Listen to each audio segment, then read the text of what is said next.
Welcome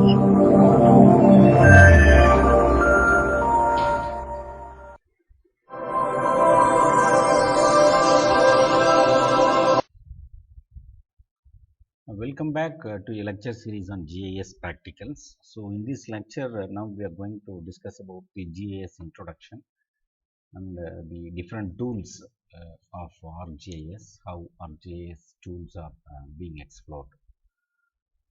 Before entering into the software, normally we used to know that go through the methods of applying and opening the software. So the software plan to discuss today is ArcMap. So this is ArcGIS from ESRI group. So it is the version 10.5. Once if you click this, what will happen automatically? The map will come.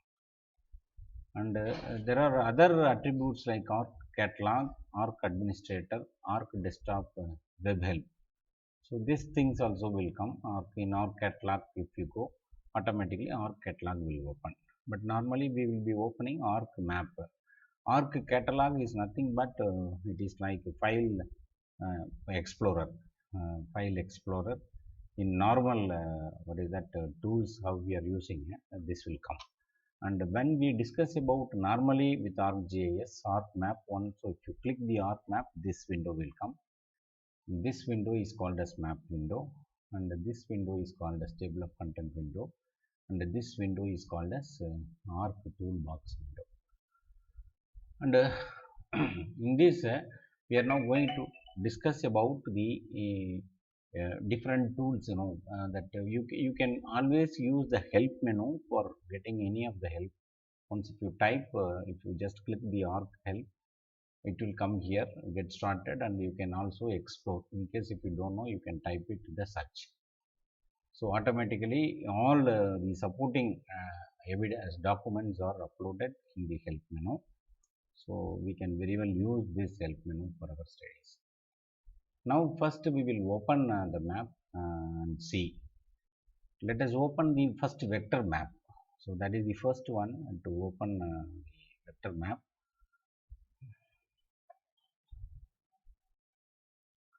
First to open ArcMap we did. Now we are now adding the data in ArcGIS. Now we are adding the data.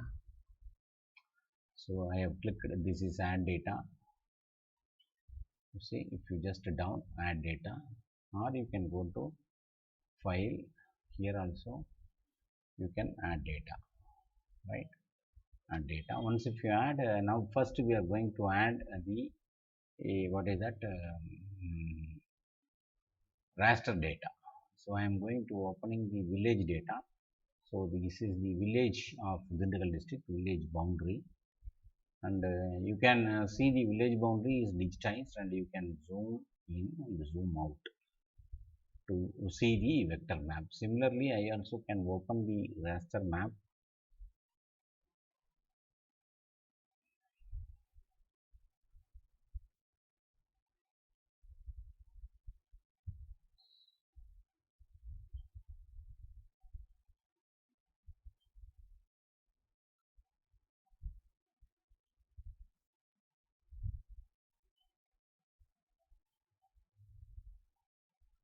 So the raster map, which is one being represented as a scanned map, is called as raster map. It's being represented in the form of pixels. Rows and columns. You can zoom and then you can zoom out. So this is 58F51, and there are other topo sheets.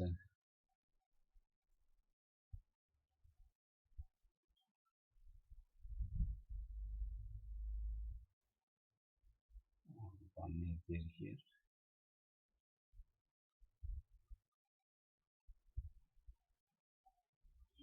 District, then the I'm taking GPS data.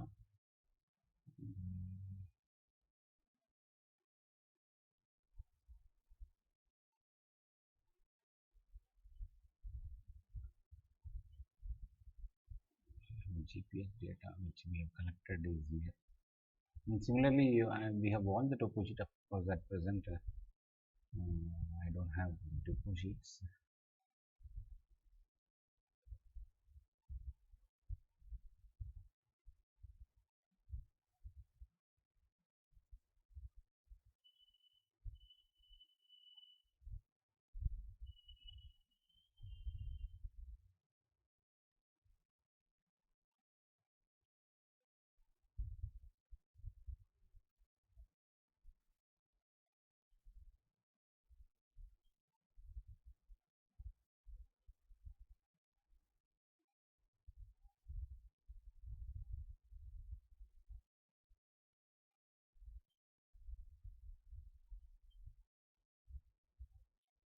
Anyway, this is the raster data.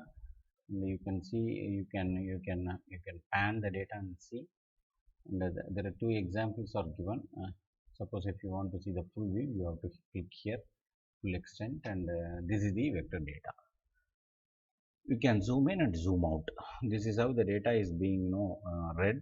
That is the first part of the discussion. And coming to the second part of this discussion, after adding, now we are going to see the standard toolbar and using tools and displaying the table of content. Right, only these three we are going to explore in ArcGIS for the introduction part. And now look at this is the standard toolbar. This standard toolbar, this is the new. Suppose if I am clicking new blank map, if I am clicking blank, it will come as already which is there. Do you want to save changes? If I put no, it will go, and then the new one will come. So this is map window, this is table window, this is toolbar window.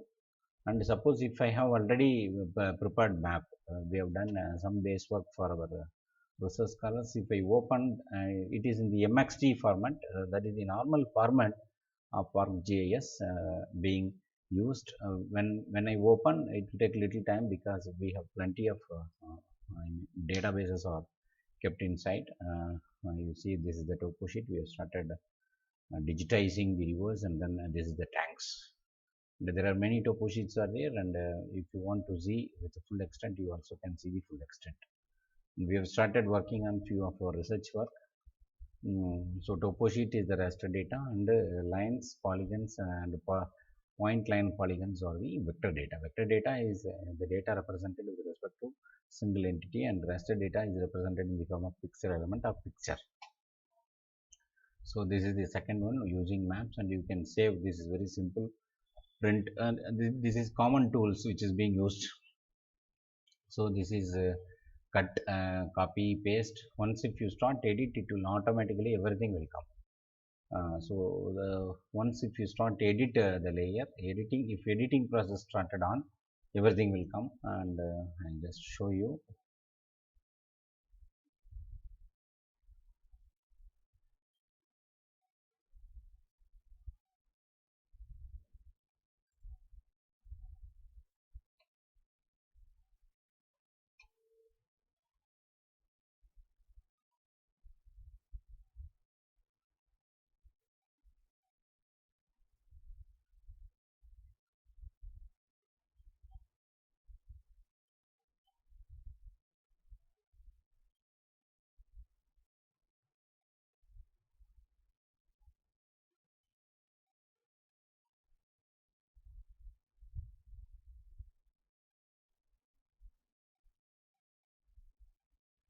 And this is the normal tool, normally which will enable during the editing, undo and redo.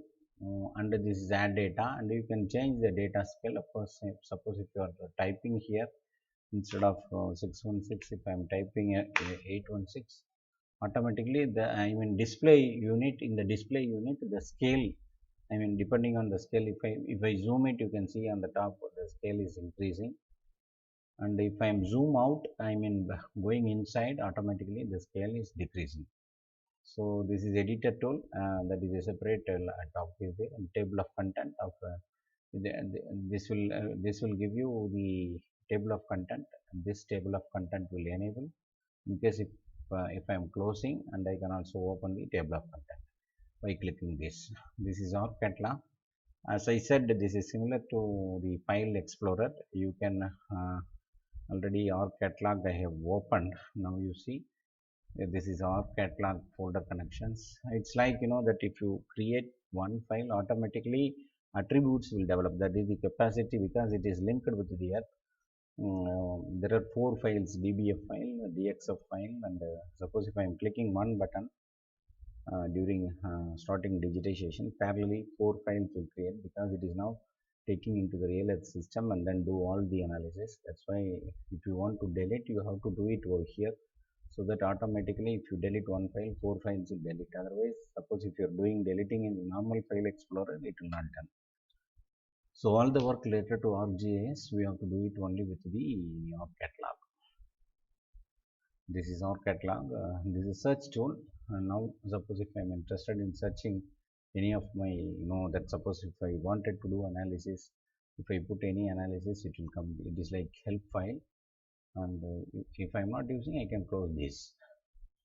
So this is a catalog, this is search file, this is our toolbox. This is very important one. The Arc toolbox. The Arc toolbox.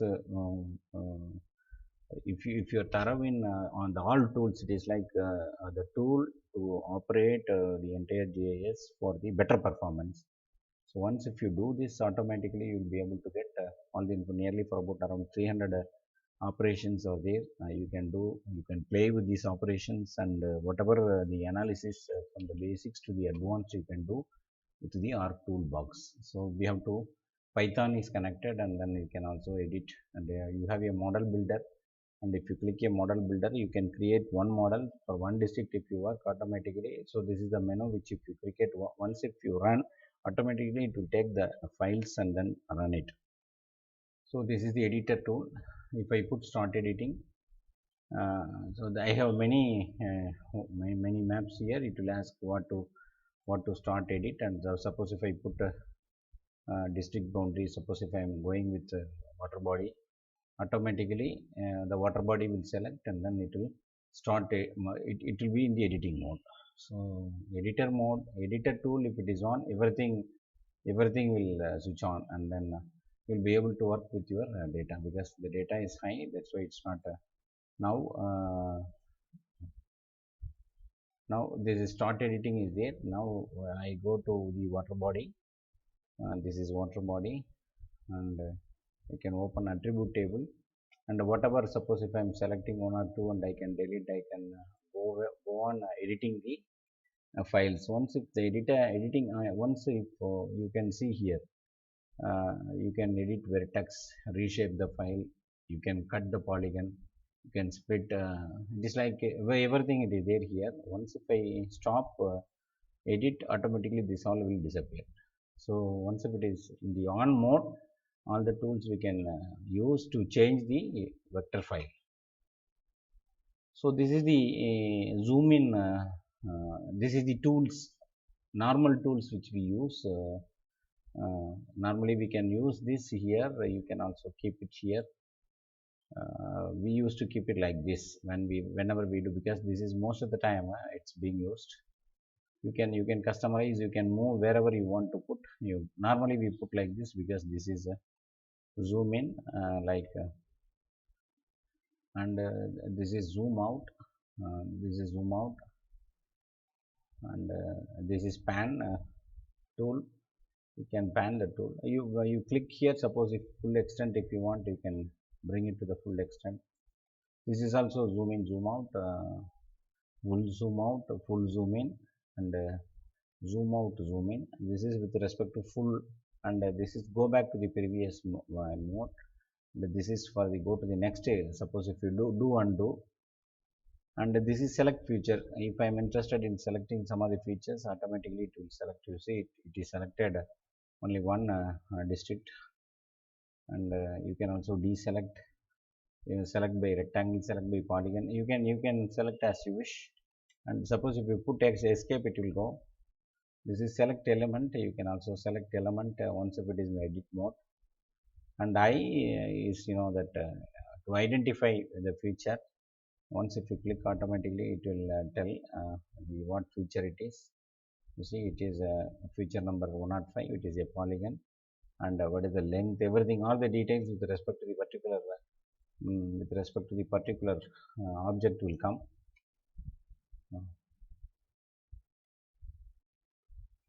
And this is HTML pop-up.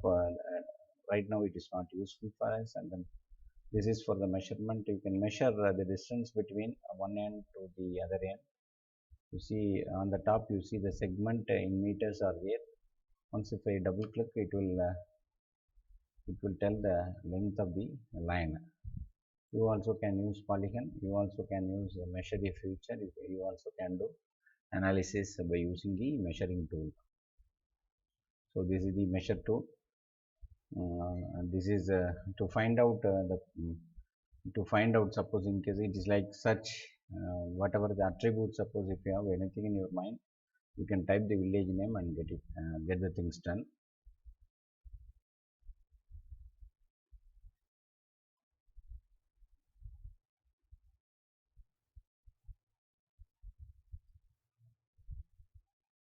Normally it requires a higher RAM speed, that's why it takes find root. You can also put suppose a from and to if you put. So this is the basic analysis this we can do. So all the tool, this is important toolbar, and this is of course this additional one. It is not required right now. This is GIS tool. It is exclusively used for the purpose of coastal shoreline analysis. It's advanced tool, of course. This we have added over here, but normally this is standard toolbar. This is toolbox. This table of content, and I can see only the layers here. I can also see the details of the layers here. I can also again restrict with only the major folders here, and list by selection, and this is options. You can make on your own on the options. This is list by drawing order, list by source, list by visibility, and list by selection. And you have your alt toolboxes here. As I said, you can click, you'll be able to get a number of tools like 3D analysis tool, cartography tool, conversion tool, data model tool, data management tool, data interpretation tool, conversions. It's like, we have around 300 plus tools. Once if you started utilizing this, every tool is very important. Every tool, once if you know, then GIS will started speaking with you. Normally, my teacher used to teach me that GIS is not a map making tool, it is a map analyzing tool. Map you can prepare even by Word, PowerPoint, or Photoshop or Paint, but the map has to speak what is the area, what is the length. Suppose if I am taking two rivers and then total length, which one is higher, which one is lower. So it is more than simply drawing, it is more analytic. So with this, the first lecture on introduction is come to an end. Thank you very much.